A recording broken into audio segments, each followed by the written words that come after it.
Hello and welcome to OptinMonster. Sidebar campaigns are a great way to convert subscribers without interrupting the browsing experience. In this video, I'll show you how to create an OptinMonster sidebar campaign in WordPress. If this is your first time with us, be sure to hit that subscribe button and notification bell. Now, let's get started. In order to add a campaign to your sidebar, you'll first need to create and publish an inline campaign. The OptinMonster plugin makes this process accessible right from your WordPress dashboard. I've left a link to the instructions on how to create an inline campaign in the description, or you can check out our video on the topic.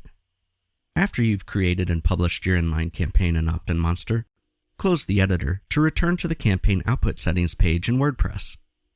Under Visibility and Status, set the status to Published and save your changes. Next, from the Appearance menu, select Widgets.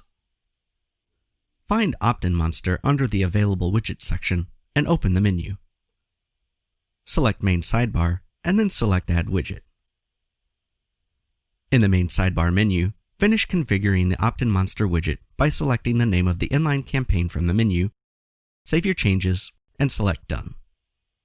Drag and drop the widget into the location you want it to appear in the sidebar, and you're finished. Your inline campaign will now appear on any page where your sidebar is present. So, are you ready to begin adding sidebar campaigns to your WordPress site? Don't forget to check out the links I've left in the description, and if you have any questions, please look through our helpful documentation. Or, for further assistance, you can submit a support ticket and we'd be happy to help.